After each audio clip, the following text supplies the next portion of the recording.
It's a great pleasure to welcome you all to the Blouin Creative Leadership Summit, and especially to welcome our guest, the Foreign Minister of Estonia, Urmas Paet. Am I doing that correctly? Almost. Paet. Paet. Okay, Paet. Very good. But almost fluent. Very good. Estonia, as most of you know, no doubt, is one of the great success stories of the post-Soviet orbit, a jewel of the Baltic, which has not only been welcomed into the European Union, but on January 1st will find itself the latest nation to embrace the euro as its currency. Do I have that correct? True. Excellent. So let's start with that. The euro is under attack on a number of fronts, or has been for at least a year or more. There are major questions about the very stability of the entire eurozone. So for Estonia, why now? Why is this the appropriate moment to adopt this currency that's come under some question? Yeah. Good morning, and thank you for coming so early to have this meeting here, and thank you for this opportunity. But why euro and why now? Estonia, as many other countries, I guess, survived last financial crisis and economic crisis. And one of the clear understandings from this crisis was that small currencies, as Estonian krona, is theoretically is very fragile and can be under different attacks in financial markets. Second issue is that also during this financial crisis there were lots of rumors, especially in our immediate neighborhood, in Scandinavian countries, also in Germany, in other countries, about possibility that the Estonian krona will be devaluated, which had actually no adequate basis, and it was wrong. But anyway, there were emotions among possible investors that such a small currency will not survive, and maybe there will be devaluation, and it meant that they decided to stop investments, which of course again harmed us. So that there are two main reasons. One is financial, economic reason. It is to avoid during next possible crises the situation where Estonian krona or our currency can be attacked. And secondly, emotional one. It's clear and obvious, and actually it already works, that possible investors and investors to our economy, they believe more into big currency as euro is, and not so much to small currencies. And so that now already after the decision that Estonia will join eurozone from the 1st of January next year, it already means that investors which were waiting during last couple of years, they now decided to make the investments. Also different rating agencies increase the rating of our country to A level. It also gives more security and more positive emotions to international business community. And third is legal one, because when we joined with the EU, there is also obligation that all countries which joined the EU 2004, they have to have euro as currency and have to make everything to fulfill needed criteria. So you're not worried then about contagion or whatever? I mean, there was already talk last year about, earlier this year, about throwing some of the weaker countries overboard, like Greece and Portugal and so on, throwing them off the ship, if you will. You're not worried about that? Yeah, I know, and for us, of course, also it's important that all members of Eurozone, they should fulfill all needed criteria. It means inflation, it means deficit criteria, and I guess that the crisis in Greece and maybe in some other countries, it also was good lesson for this, that we all Eurozone member states should take criteria very seriously. I don't believe that it will realize that one or another country will be kicked out from Eurozone because, as we all know, it's not only economic decision, it is also political one, and huge political decision made by European countries to create Eurozone. And here politics and economy are so closely linked to each other, so that actually I cannot imagine that it will be politically possible to kick out some country from the zone, but at the same time, of course, the regulations should be followed much more closely as it has been so far. Well, you really do have a remarkable record. Just the other day, I believe your quarterly results came in, and your deficit had been federal budget deficit had been halved over, I guess, a year ago. So, which is exactly the opposite trajectory of many of the other larger countries. Even France, for instance, is having a great deal of difficulty balancing its budget, and of course, Greece and Portugal and so forth. So, what's your secret? What's your trick? We have to learn from you. You see. Actually, this morning, Estonian government sent the budget project for next year to Parliament, and there is deficit around 1%. And it was the same also for this year's budget and deficit, that it will be in final end something like 1.4%. Actually, I don't know. That's 1% of GDP. Is that 1% of GDP, yeah. Right. But for me, is actually the big question is opposite. How it is possible to manage the leadership in the country so that deficit is 10%.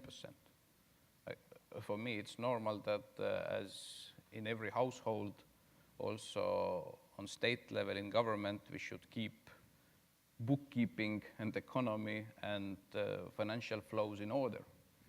And it has always been in Estonia, all this last almost 20 years, that actually budget balance has been very important. Also in good years, 2006, 2007, we had a budget with clear surplus, and it also helped now during the crisis to survive because we had reserves and we had possibility to use reserves, not take expensive loans or make budget with huge deficit. So that in this sense, it's a bit difficult to answer because it has always been in Estonia like this, that we like not to spend much more than we earn. And one of the reflection is also that, for example, debt level is also very low in public sector, so that not much loans we have taken in. And that goes for the private sector too. I gather the Estonian mentality is not to rack up large. It is. I guess it is also has something to do with mentality, but with the public sector in this sense, it's not so easy because when we achieved our independence again early 90s, and the economic situation was really bad, and also on personal level, it meant that, for example, apartments were small and too much people lived in one apartment. So that, of course, it is natural desire that people wanted their own homes, houses, apartments, whatever. So that in this scale, especially real estate loans, which actually are normal for Western Europe, for United States, this level was very low. And after it, when it started to be possible to take loans and to improve simple living conditions, then of course people used it. So that today, I guess that especially real estate loan level in public sector is relatively high, especially when we had this boom, as here in the United States and in other countries, boom in real estate, and people sometimes took loans also too easily. The other metric, though, that you differ from us, in one respect at least, is your balance of trade. You apparently have a rather substantial surplus in balance of trade. Where does that spring from? Is it largely because of your the dominance of the Russian economy in that region, or what produces that large surplus that you've accumulated? The Russian economy and trade with Russia is not so important for Estonia anymore, because if you look at our trade, our foreign trade, then 70% of our trade is with other European Union countries. And the Russian part or share in our whole foreign trade picture is only around 10-11%. So that it's around 70% other EU, 10-11 Russia, 5-6 United States, and then the rest. Was that a conscious decision, or did it just work out that way? It just worked out because after our, or already before our joining to the EU, with the same economic zone, with the same customs union, of course, to do business is also much cheaper and much easier. And then with Russia, actually, we used to have quite high share of in this sense, Russian trade in our overall trade picture before early 90s. But then, I guess it was 1996 or 1995, when Russia suddenly decided that there will be double taxes on Estonian goods. And it meant very clearly that lots of Estonian companies bankrupt at that time because the Russian market was closed because of these double taxes. And then Estonian economy simply had to reorient to much more stable and secure markets like Europe, like United States. And of course, today we're lucky that Russia helped us in early 90s to do it by this decision to put double taxes on sales on Russian markets. Do you think that was a political, diplomatic decision Of on course, their yeah, part? of Yes, okay. Which brings us towards your, I guess, towards your other hat, if you will, as the foreign minister rather than the finance. Yeah, okay. But Russia is the dominant country in that region. They've tried to assert their dominance over what they call, I guess, the near abroad, right? That you would certainly have to be qualified as the near abroad. And there have been several cases of attacks. The very famous, about 3 years ago, a cyber attack on you. What is your sense of the Russian position now with Estonia? It does seem to be different from that of, say, Georgia or some of the other near abroad countries, Ukraine, for instance. It is, of course, different. Of course, Russia is one of our neighbors, and you cannot change geography or geopolitical situation or choose the neighbors. So that if to joke, then sometimes I joke with my colleague from Luxembourg, when sometimes he doesn't understand all our concerns and worries, and then sometimes I make proposal to him, let's change the locations of our countries and let's hear what I'm telling after it. But of course, to compare now that geopolitical or political situation, also relationship with Russia today, what concerns Estonia is the same with Georgia or Ukraine. It's of course completely not adequate because Estonia is today one of the most well-integrated European countries. Estonia is member of NATO, European Union, Schengen visa zone, from the 1st of January, Eurozone, member of OECD, also very freshly, and then also Russians know it. And WTO, which Russia is not yet a member of. WTO and also some other organizations. So that Estonia is actually already today very well integrated. And also Russians know it very well. So that for them, I guess that the idea of spheres of influence, of course, exists. But my understanding and feeling today is that Estonia is already out of this because politicians and policymakers in Russia, they know what it means to be in one alliance of NATO or the European Union and not to be. So that in this sense, less and less, actually, I feel during especially last couple of years, this direct or even indirect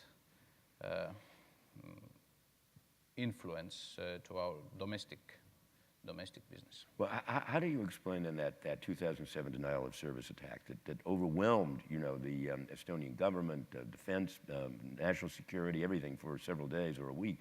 And do you think it hasn't been repeated because of how strongly Estonia stood up to this and your NATO allies as well? Or how do you explain the whole dynamic of this? I guess that it is actually a very interesting issue and interesting dynamic because we also have to look what happened then after 2007 when was this very well organized, very well managed attack against our IT systems.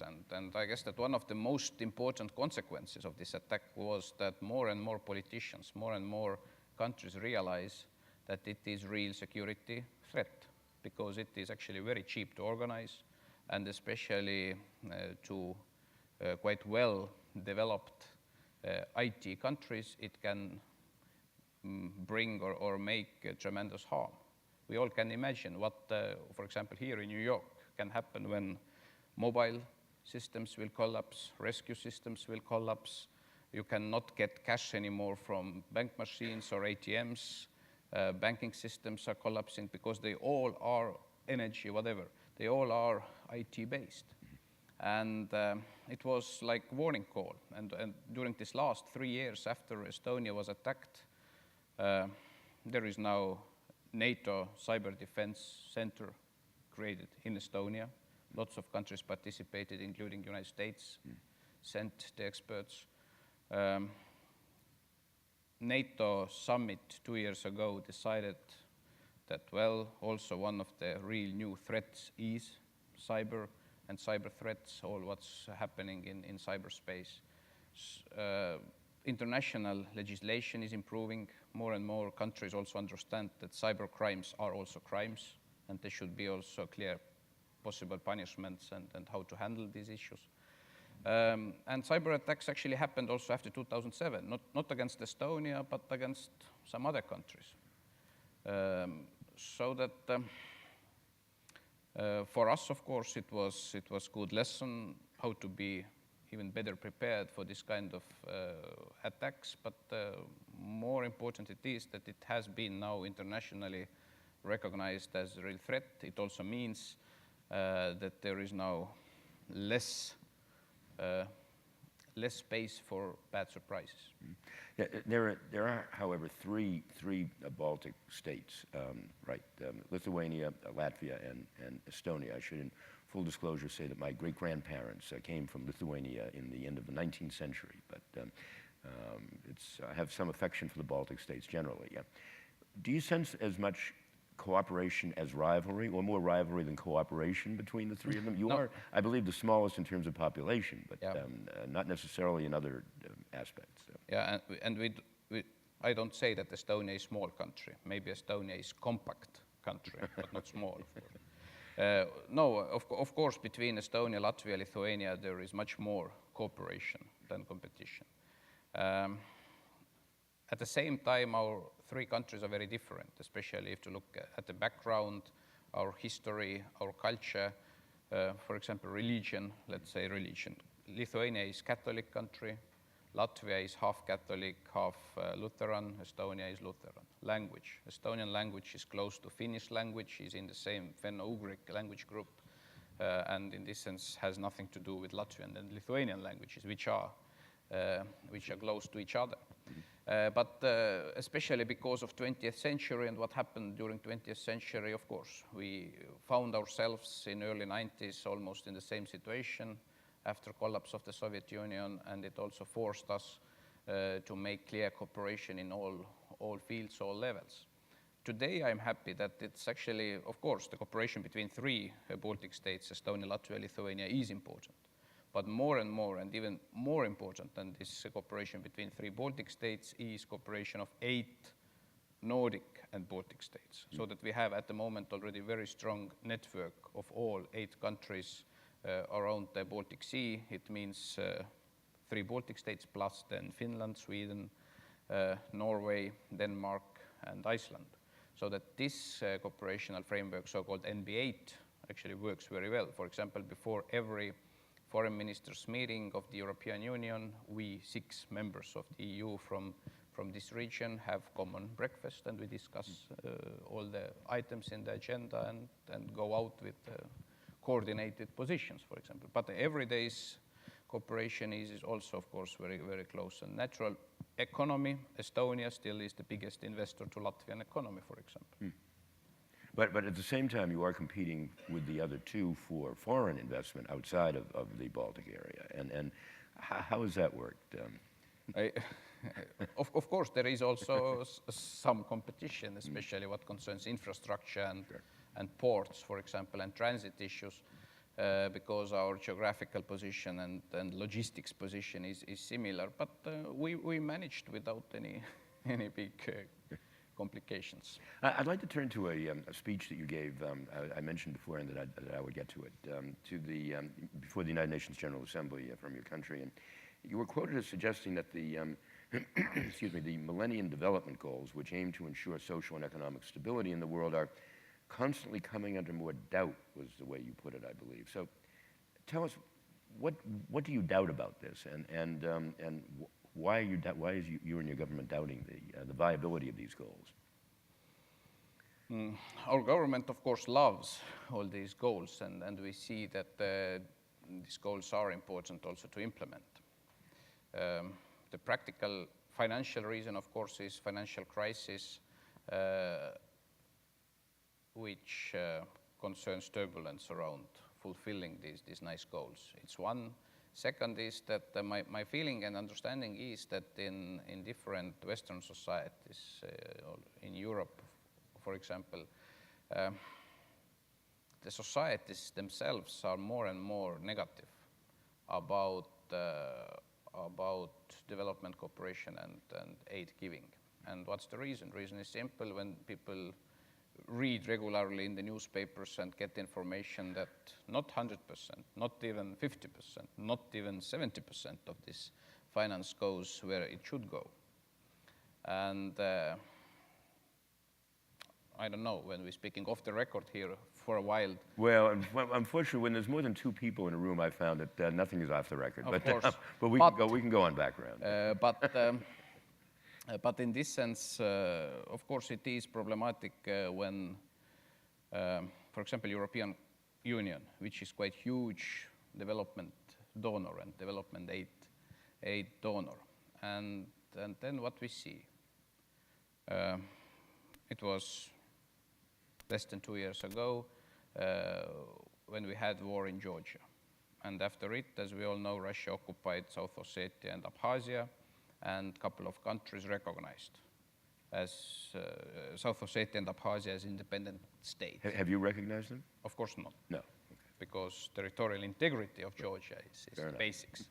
Enough. But country like Nicaragua recognized them against international law and understandings. And at the same time, when Nicaragua is doing this kind of strange foreign policy, recognizing Russian occupation over 30% of Georgian territory, at the same time, European Union continues to give lots of money as aid to Nicaragua.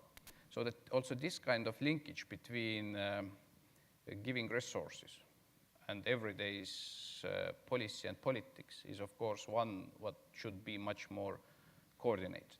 Second issue is, of course, it is frustrating when we all know what amount of money also European Union, other countries are giving to certain countries where there is still very bad governance, there is nothing to do with rule of law, very high level of corruption.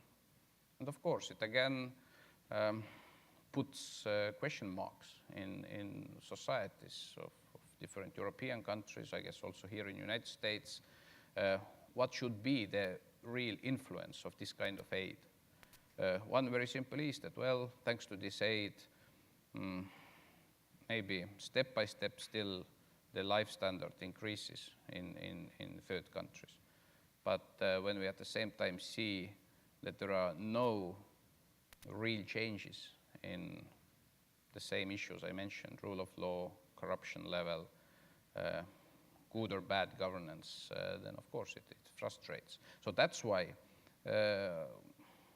I'm a little bit skeptic that we all can manage these 2015 goals and fulfill all those promises because of financial crisis, which is very objective problem related to resources, and second is emotions coming out from bad performance, bad governance of certain countries. Well, you raised a couple of interesting points I'd like to come back to. And at let's take your first point. In terms of holding countries to certain standards before they receive aid and so on, of course, there's an issue now whether about the boycott of Iran, for instance. Now, Iran obviously is not necessarily part of the Millennium Development Goal process, but other countries that might trade with Iran might be. Are you suggesting that it might be appropriate to examine the record of countries that may be receiving Millennium Development Aid for their adherence to some sort of certain international standards in that respect, say adhering to a UN boycott on certain aspects of dealing with Iran?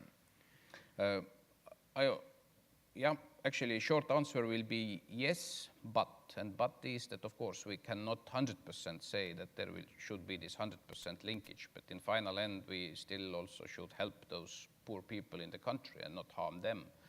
But this linkage between giving money and following what the real, also political interest and real politics is, should be much stronger than it is today. It's true. Now, the second question is the OECD.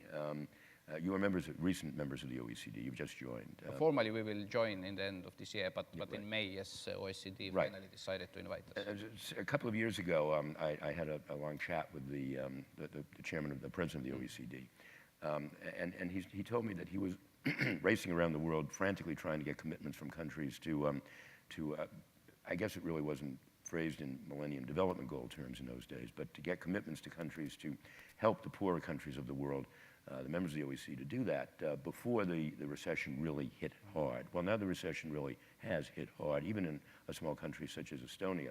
So how does that affect your calculation as to whether you, for instance, would have the resources, or fellow smaller countries, members of the OECD, would have the resources to commit to these goals?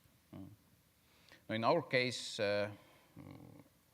even now, when it's financially quite difficult, we still decided to increase the level of aid we're giving to third countries, development cooperation and development aid, so that it will even increase next year around by 20% comparing this year's level, what we allocate as a resource to development aid. But again, at the same time, countries like us and many others, we try our best. Well, at the same time, there are still in the world quite big countries which are not taking too seriously all those Millennium Development Goals and commitments.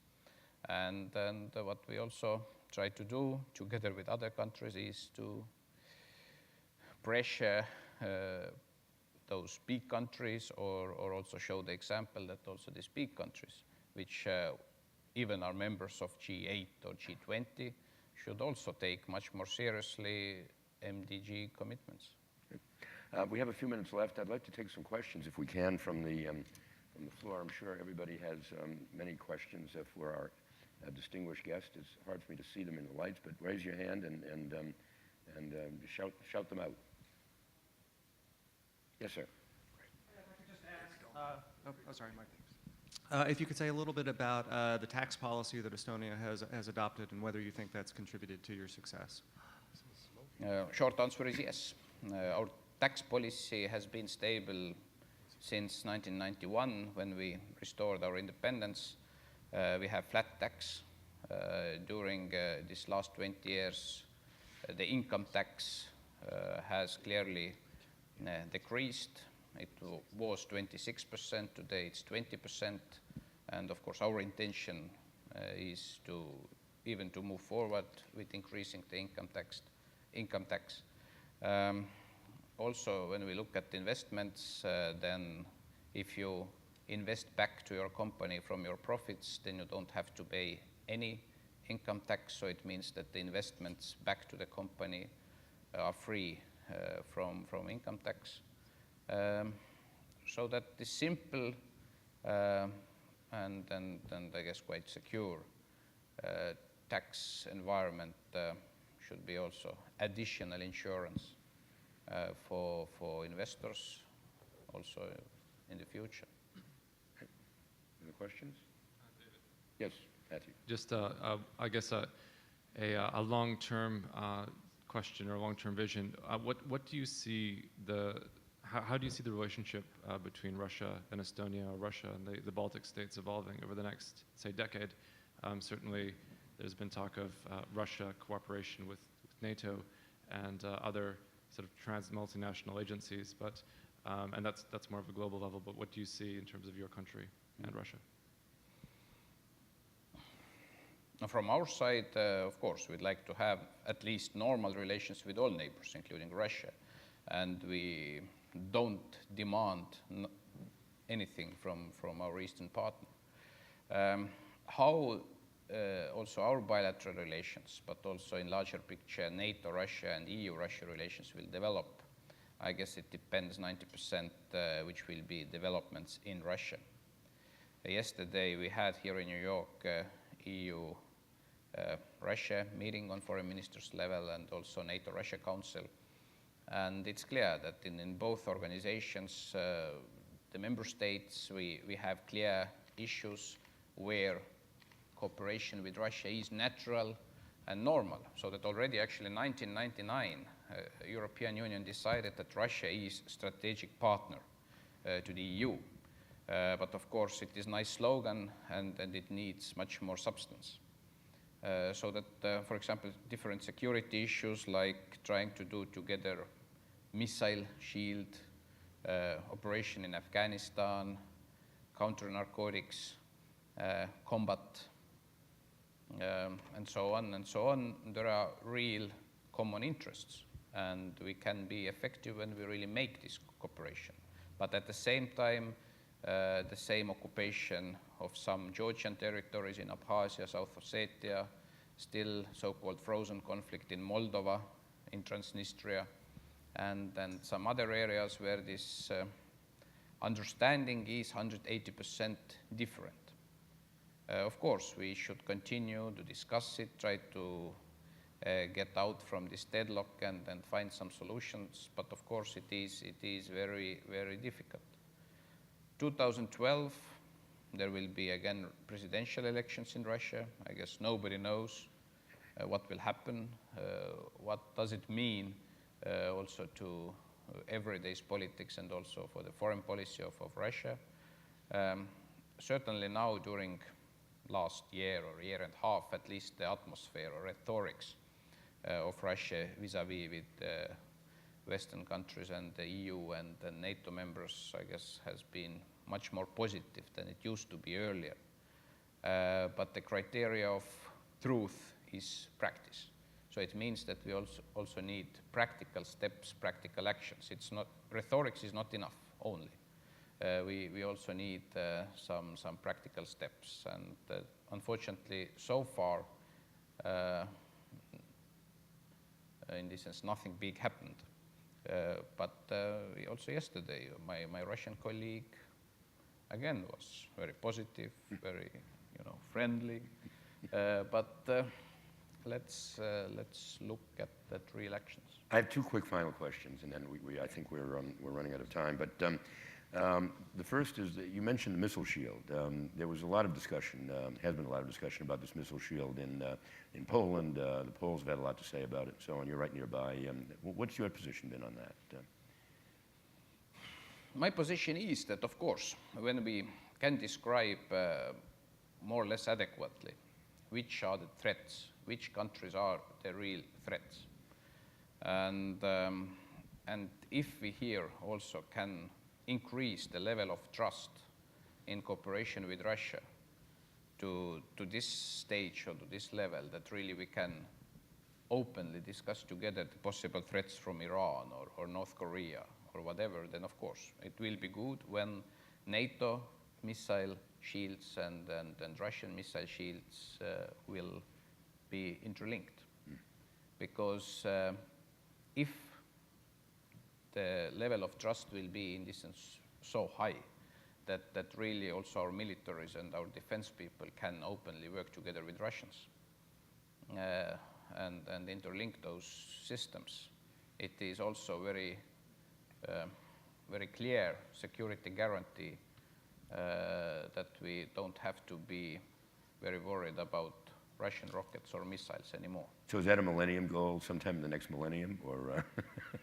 Who knows? But again, practice and practical steps here are very important. And my feeling is that Russia also more and more understands that the security risks for Russia are not coming from West.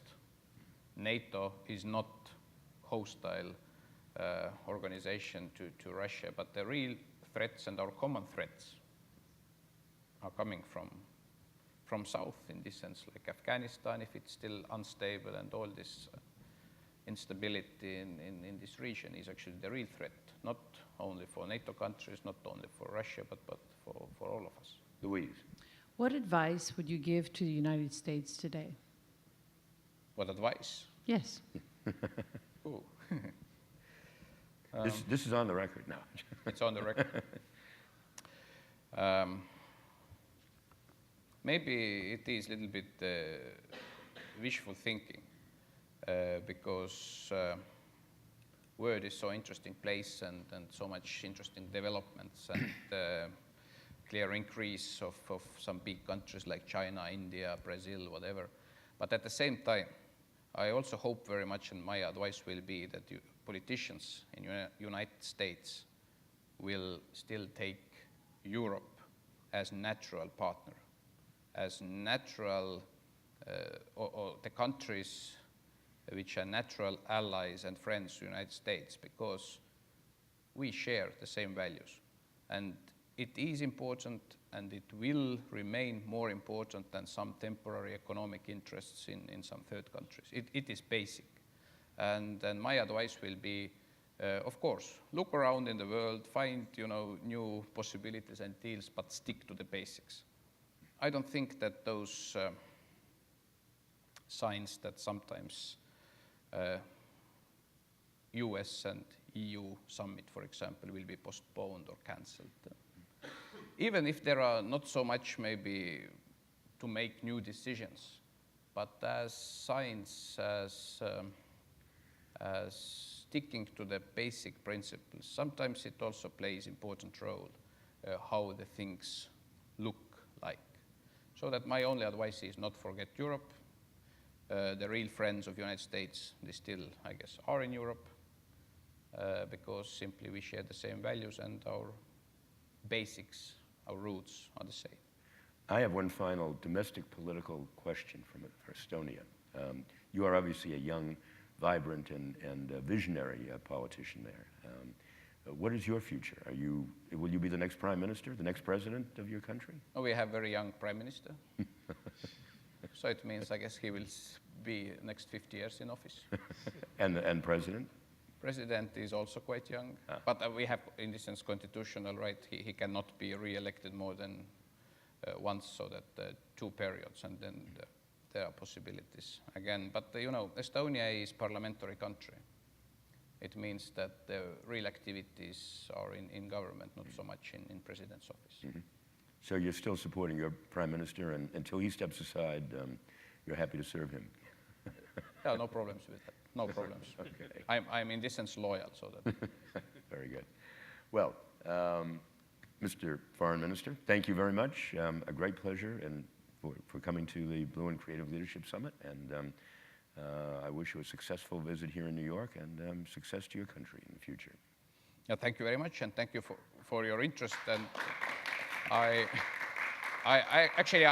I'm still really surprised that so early in the morning you came. So that thank you, I appreciate it. We have a global audience out there in the television camp. Thank you very much. Okay.